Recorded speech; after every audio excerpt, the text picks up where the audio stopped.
Tiểu sử Chủ tịch Hồ Chí Minh vĩ đại và hành trình tìm đường cứu nước đi vào lịch sử.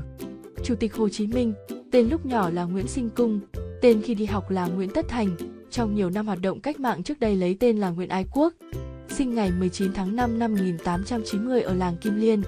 xã Nam Liên, nay là xã Kim Liên, huyện Nam Đàn, tỉnh Nghệ An, mất ngày 2 tháng 9 năm 1969 tại Hà Nội. Hồ Chí Minh sinh ra trong một gia đình nhà nho yêu nước, lớn lên ở một địa phương có truyền thống anh dũng chống giặc ngoại xâm, sống trong hoàn cảnh đất nước chìm dưới ách đô hộ của thực dân Pháp. Thời niên thiếu và thanh niên của mình, Hồ Chí Minh đã chứng kiến nỗi khổ cực của đồng bào và những phong trào đấu tranh chống thực dân. Hồ Chí Minh sớm có chí đuổi thực dân, giành độc lập cho đất nước, đem lại tự do, hạnh phúc cho đồng bào. Với ý chí và quyết tâm đó, tháng 6 năm 1911, Hồ Chí Minh đã rời Tổ quốc đi sang phương Tây để tìm con đường giải phóng dân tộc. Ngày 3 tháng 6 năm 1911, Nguyễn Tất Thành nhận thẻ nhân viên lên con tàu Amiral Latu Sutterjevin với cái tên là Văn Ba. 2 ngày sau, mùng 5 tháng 6 năm 1911 con tàu rời cảng Nhà Rồng đến Pháp. Từ năm 1912 đến 1917, dưới cái tên Nguyễn Tất Thành, Hồ Chí Minh đến nhiều nước ở châu Á, châu Âu, châu Mỹ, châu Phi, sống hòa bình với nhân dân lao động. Qua thực tiễn, Hồ Chí Minh cảm thông sâu sắc cuộc sống khổ cực của nhân dân lao động và các dân tộc thuộc địa cũng như nguyện vọng thiêng liêng của họ. Hồ Chí Minh sớm nhận thức được cuộc đấu tranh giải phóng dân tộc của nhân dân Việt Nam là một bộ phận trong cuộc đấu tranh chung của nhân dân thế giới và tích cực hoạt động nhằm đoàn kết nhân dân các dân tộc trong cuộc đấu tranh giành độc lập, tự do. Cuối năm 1917, Hồ Chí Minh từ Anh trở lại Pháp, hoạt động trong phong trào Việt Kiều và phong trào công nhân Pháp.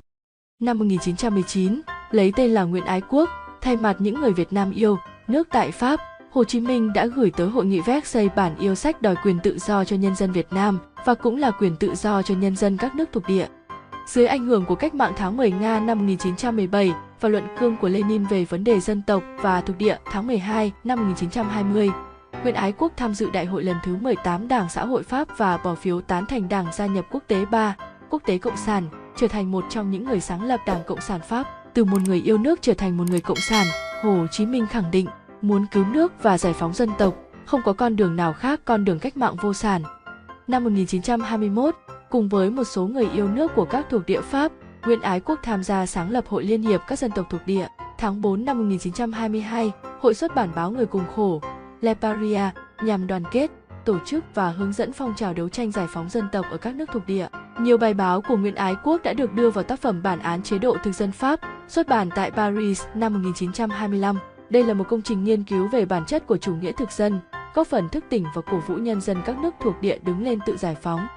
Tháng 6 năm 1923, Nguyễn Ái Quốc từ Pháp sang Liên Xô, làm việc tại Quốc tế Cộng sản. Tháng 10 năm 1923, tại Hội nghị Quốc tế Nông dân lần thứ nhất, Nguyễn Ái Quốc được bầu vào Hội đồng Quốc tế Nông dân và là đại biểu duy nhất của nông dân thuộc địa được cử vào đoàn chủ tịch của hội đồng. Tiếp đó tham dự Đại hội Quốc tế Cộng sản lần thứ 5, Đại hội Quốc tế Thanh niên lần thứ 4, Đại hội Quốc tế Công hội Đỏ. Tại các đại hội, Nguyễn Ái Quốc kiên trì bảo vệ và phát triển sáng tạo tư tưởng của V.I. Lenin về vấn đề dân tộc và thuộc địa, hướng sự quan tâm của Quốc tế Cộng sản tới phong trào giải phóng dân tộc. Tháng 11 năm 1924, với tư cách là Ủy viên Ban Phương Đông Quốc tế Cộng sản và Ủy viên Đoàn Chủ tịch Quốc tế Nông dân, Nguyễn Ái Quốc đến Quảng Châu, Trung Quốc. Tại Quảng Châu, Nguyễn Ái Quốc làm việc trong đoàn cố vấn Borodin của chính phủ Liên Xô bên cạnh chính phủ Tôn Giật Tiên. Năm 1925, Nguyễn Ái Quốc thành lập Hội Việt Nam Cách mạng Thanh niên, trực tiếp mở lớp huấn luyện đào tạo cán bộ cách mạng, ra tuần báo Thanh niên, tờ báo cách mạng đầu tiên của Việt Nam nhằm truyền bá chủ nghĩa Mác, Lenin về Việt Nam, chuẩn bị cho việc thành lập Đảng Cộng sản Việt Nam. Các bài giảng của Nguyễn Ái Quốc tại các lớp huấn luyện được tập hợp in thành sách Đường mệnh, một văn kiện lý luận quan trọng đặt cơ sở tư tưởng cho đường lối cách mạng Việt Nam. Tháng 5 năm 1927, Nguyễn Ái Quốc rời Quảng Châu đi Moscow, Liên Xô, sau đó đi Berlin, Đức, đi Bruxelles, Bỉ, tham dự phiên họp mở rộng của Đại hội đồng Liên đoàn chống chiến tranh đế quốc, sau đó đi Ý và từ đây về châu Á. Từ tháng 7 năm 1928 đến tháng 11 năm 1929, Nguyễn Ái Quốc hoạt động trong phong trào Việt Kiều yêu nước ở Xiêm, Thái Lan, tiếp tục chuẩn bị cho sự ra đời của Đảng Cộng sản Việt Nam. Tháng 2 năm 1930, Nguyễn Ái Quốc chủ trì hội nghị thành lập Đảng họp tại Cửu Long, thuộc Hồng Kông, Trung Quốc. Hội nghị đã thông qua chính cương vắn tắt, sách lược vắn tắt, điều lệ vắn tắt của Đảng Cộng sản Việt Nam, đội tiên phong của giai cấp công nhân và toàn thể dân tộc Việt Nam. Tháng 6 năm 1931, Nguyễn Ái Quốc bị chính quyền Anh bắt giam tại Hồng Kông. Đầu năm 1933, Nguyễn Ái Quốc được trả tự do. Từ năm 1934 đến năm 1938, Nguyễn Ái Quốc nghiên cứu tại Viện Nghiên cứu các vấn đề dân tộc thuộc địa tại Moscow, Liên Xô, kiên trì con đường đã xác định cho cách mạng Việt Nam, người tiếp tục theo dõi, chỉ đạo phong trào cách mạng trong nước. Tháng 10 năm 1938, người rời Liên Xô sang Trung Quốc, bắt liên lạc với tổ chức đảng chuẩn bị về nước. Ngày 28 tháng 1 năm 1941, Nguyễn Ái Quốc về nước sau hơn 30 năm xa Tổ quốc. Tháng 5 năm 1941, Nguyễn Ái Quốc triệu tập hội nghị lần thứ 8 Ban chấp hành Trung ương Đảng, quyết định đường lối cứu nước trong thời kỳ mới, thành lập Việt Nam Độc lập Đồng minh, Việt Minh, tổ chức xây dựng lực lượng vũ trang giải phóng, xây dựng căn cứ địa cách mạng. Tháng 8 năm 1942, lấy tên là Hồ Chí Minh, người đại diện cho Mặt trận Việt Minh và Phân hội Việt Nam, thuộc Hiệp hội Quốc tế chống xâm lược sang Trung Quốc tìm sự liên minh quốc tế, cùng phối hợp hành động chống phát xít trên chiến trường Thái Bình Dương. Người bị chính quyền địa phương của Tường Giới Thạch bắt giam trong các nhà lao của tỉnh Quảng Tây. Trong thời gian 1 năm 14 ngày bị tù, người đã viết tập thơ nhật ký trong tù với 133 bài thơ chữ Hán. Tháng 9 năm 1943, Hồ Chí Minh được trả tự do. Tháng 9 năm 1944, Hồ Chí Minh trở về căn cứ Cao Bằng. Tháng 12 năm 1944, Hồ Chí Minh chỉ thị thành lập đội Việt Nam tuyên truyền giải phóng quân, tiền thân của Quân đội Nhân dân Việt Nam. Tháng 5 năm 1945, Hồ Chí Minh rời Cao Bằng về Tân Trào, Tuyên Quang. Tại đây, theo đề nghị của Hồ Chí Minh, Hội nghị toàn quốc của Đảng và Đại hội Quốc dân đã họp quyết định tổng khởi nghĩa. Đại hội Quốc dân đã bầu ra Ủy ban Giải phóng Dân tộc Việt Nam, tức chính phủ lâm thời do Hồ Chí Minh làm chủ tịch.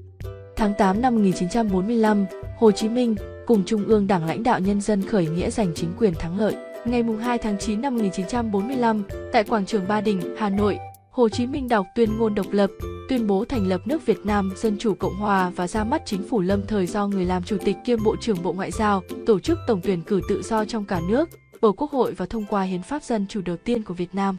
Ngày 1 tháng 1 năm 1946, chính phủ Liên hiệp lâm thời được thành lập do Hồ Chí Minh làm chủ tịch, kiêm Bộ trưởng Bộ Ngoại giao. Tháng 1 năm 1946, Quốc hội khóa 1 đã bầu người làm chủ tịch nước Việt Nam Dân chủ Cộng hòa. Ngày 2 tháng 3 năm 1946, Chính phủ Liên hiệp kháng chiến được thành lập do Hồ Chí Minh làm chủ tịch. Ngày 3 tháng 11 năm 1946, Chủ tịch Hồ Chí Minh được Quốc hội giao nhiệm vụ thành lập chính phủ mới do người làm chủ tịch nước kiêm Thủ tướng Chính phủ từ tháng 11 năm 1946 đến tháng 9 năm 1955 và kiêm Bộ trưởng Bộ Ngoại giao từ tháng 11 năm 1946 đến 1947. Cùng với Trung ương Đảng, Chủ tịch Hồ Chí Minh lãnh đạo toàn Đảng, toàn quân, toàn dân Việt Nam phá tan âm mưu của đế quốc, giữ vững và củng cố chính quyền cách mạng. Ngày 19 tháng 12 năm 1946, người kêu gọi cả nước kháng chiến chống thực dân Pháp xâm lược, bảo vệ độc lập, tự do của Tổ quốc, bảo vệ và phát triển những thành quả của cách mạng tháng 8. Tại Đại hội lần thứ 2 của Đảng, 1951, người được bầu làm Chủ tịch Ban chấp hành Trung ương Đảng, dưới sự lãnh đạo của Trung ương Đảng, đứng đầu là Chủ tịch Hồ Chí Minh, cuộc kháng chiến của nhân dân Việt Nam chống thực dân Pháp xâm lược đã giành được thắng lợi to lớn, kết thúc bằng chiến thắng vĩ đại Điện Biên Phủ ngày 7 tháng 5 năm 1954. Sau khi miền Bắc được hoàn toàn giải phóng, 1955 Trung ương Đảng và Chủ tịch Hồ Chí Minh đề ra 2 nhiệm vụ chiến lược của cách mạng Việt Nam là tiến hành cách mạng xã hội chủ nghĩa và xây dựng chủ nghĩa xã hội ở miền Bắc, đồng thời đấu tranh giải phóng miền Nam, thực hiện thống nhất nước nhà, hoàn thành cách mạng dân tộc dân chủ nhân dân trong cả nước. Tháng 10 năm 1956, tại Hội nghị Trung ương mở rộng lần thứ 10, khóa 2, Chủ tịch Hồ Chí Minh được bầu làm Chủ tịch Đảng, kiêm làm Tổng Bí thư của Đảng. Tại Đại hội lần thứ 3 của Đảng, 1960 đã nhất trí bầu lại Chủ tịch Hồ Chí Minh làm Chủ tịch Ban chấp hành Trung ương Đảng Lao động Việt Nam.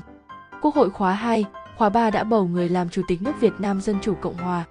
Năm 1964, đế quốc Mỹ mở cuộc chiến tranh phá hoại bằng không quân đánh phá miền Bắc Việt Nam. Người động viên toàn thể nhân dân Việt Nam vượt mọi khó khăn gian khổ, quyết tâm đánh thắng giặc Mỹ xâm lược. Người khẳng định, chiến tranh có thể kéo dài 5 năm, 10 năm, 20 năm hoặc lâu hơn nữa. Hà Nội, Hải Phòng và một số thành phố, xí nghiệp có thể bị tàn phá, song nhân dân Việt Nam quyết không sợ, không có gì quý hơn độc lập, tự do. Đến ngày thắng lợi, nhân dân ta sẽ xây dựng lại đất nước ta đàng hoàng hơn, to đẹp hơn. Chủ tịch Hồ Chí Minh mất ngày 2 tháng 9 năm 1969 tại Hà Nội.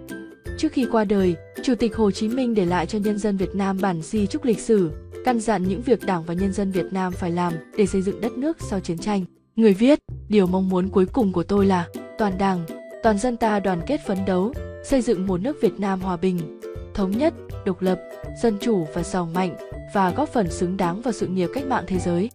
Thực hiện di chúc của Chủ tịch Hồ Chí Minh, toàn dân Việt Nam đã đoàn kết một lòng đánh thắng cuộc chiến tranh phá hoại bằng máy bay B-52 của đế quốc Mỹ, buộc chính phủ Mỹ phải ký Hiệp định Paris ngày 27 tháng 1 năm 1973, chấm dứt chiến tranh xâm lược, rút hết quân đội Mỹ và trừ hầu ra khỏi miền Nam Việt Nam.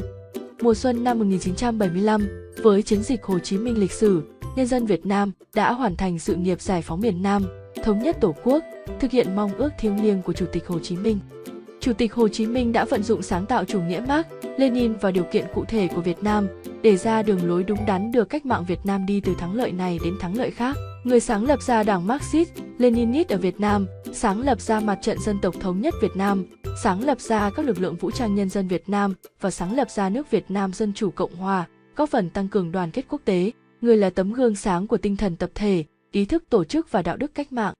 Chủ tịch Hồ Chí Minh là người thầy vĩ đại của cách mạng Việt Nam, lãnh tụ kính yêu của giai cấp công nhân và của cả dân tộc Việt Nam, một chiến sĩ xuất sắc, một nhà hoạt động lỗi lạc của phong trào cộng sản quốc tế và phong trào giải phóng dân tộc. Từ ngày 20 tháng 10 đến ngày 20 tháng 11 năm 1987, trong khóa họp lần thứ 24 của Tổ chức Giáo dục, Khoa học và Văn hóa của Liên Hợp Quốc, UNESCO đã thông qua nghị quyết số 24/118/65, lấy năm 1990 nhân dịp kỷ niệm 100 năm ngày sinh Chủ tịch Hồ Chí Minh, để tôn vinh Chủ tịch Hồ Chí Minh là anh hùng giải phóng dân tộc và nhà văn hóa kiệt xuất của Việt Nam, góp phần vào cuộc đấu tranh chung của các dân tộc vì hòa bình, độc lập dân tộc, dân chủ và tiến bộ xã hội trên toàn thế giới.